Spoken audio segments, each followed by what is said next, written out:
সকালবেলা যদি ঘুম থেকে উঠে এরকম টাটকা চিংড়ি মাছ বাড়িতে চলে আসে, তাহলে সবার আগে যে রেসিপিটার কথা মাথায় আসে সেটা হলো চিংড়ি মাছের মালাইকারি। চলো তাহলে আজকে সেই রেসিপিটাই তোমাদের সঙ্গে শেয়ার করব। তার জন্য সবার আগে যেটা করতে হবে, মাছগুলোকে পরিষ্কার করে ধুয়ে বেছে ছাড়িয়ে নিতে হবে। মাথার খোসাটাকে রেখে দিলাম, দাড়ি গোঁফগুলো কেটে দিলাম, মাঝখানের অংশটাকে পুরোই বাদ দিয়ে দিলাম, আর পেছন দিকে একটু লেজের অংশ রেখে দিলাম। হ্যাঁ, মাঝখানের শিরাটাকে কিন্তু অবশ্যই ফেলে দিলাম, না হলে পরের দিনকে অবস্থা খারাপ করে দেবে। যাই হোক, এমন করে প্রত্যেকটা মাছ বেছে পরিষ্কার করে ধুয়ে একটু নুন হলুদ মাখিয়ে ঢাকা দিয়ে রেখে দিলাম। এবার চলো তাহলে কি কি মশলা লাগবে সেটা রেডি করে নিই। প্রথমেই একটা মিক্সিং জার নিয়ে নিলাম, ওর মধ্যে দিয়ে দিলাম আগে থেকেই মেপে রেখে দিয়েছিলাম 2 চামচ সাদা সর্ষে, 1 চামচ কালো সর্ষে, 2 চামচ পোস্ত। সেটাকে নিয়ে নিলাম, দিয়ে দিলাম সামান্য একটু নুন আর বেশ কয়েকটা কাঁচা লঙ্কা। তোমরা যতটা ঝাল খাবে সেই রকম কাঁচা লঙ্কা দিয়ে নেবে।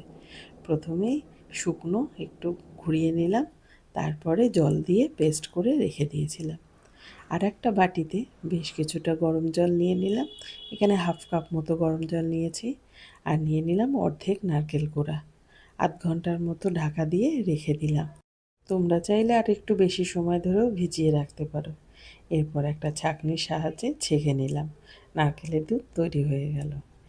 এবার একটা ফ্রাইং প্যানের মধ্যে বেশ কিছুটা সর্ষের তেল নিয়ে নিলাম, দিয়ে দিলাম নুন হলুদ মাখিয়ে রাখা মাছগুলোকে। হালকা করে উল্টে পাল্টে ভেজে নিলাম।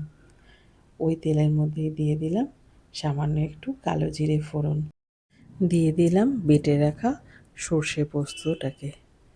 ভালো করে মিশিয়ে নিলাম, তারপর দিয়ে দিলাম পরিমাণ মতো নুন আর সামান্য একটু চিনি, আর দিলাম মিক্সির বাটিটা ধুয়ে একটু জল। নাড়িয়ে নিলাম, দিয়ে দিলাম ভেজে রাখা চিংড়ি মাছগুলোকে। আবারও ভালো করে মিশিয়ে নিয়ে নারকেলের যে দুধটা ছিল সেটাকেও দিয়ে দিলাম। ঢাকা দিয়ে বেশ কিছুক্ষণ ফুটিয়ে নিলাম। ব্যাস, তৈরি হয়ে গেল চিংড়ি মাছের মালাইকারি। কী বলো বন্ধুরা, আমার এই রেসিপিটা কেমন লাগলো তোমাদের? খুব সহজ না? তাহলে ঝটপট বাড়িতে বানিয়ে ফেলো, আর আমাকে কমেন্ট করে জানিও কেমন লাগলো। যদি ভালো লাগে একটা লাইক করে দিও। আর হ্যাঁ, আমার চ্যানেলটাকে সাবস্ক্রাইব করতে ভুলো না কিন্তু।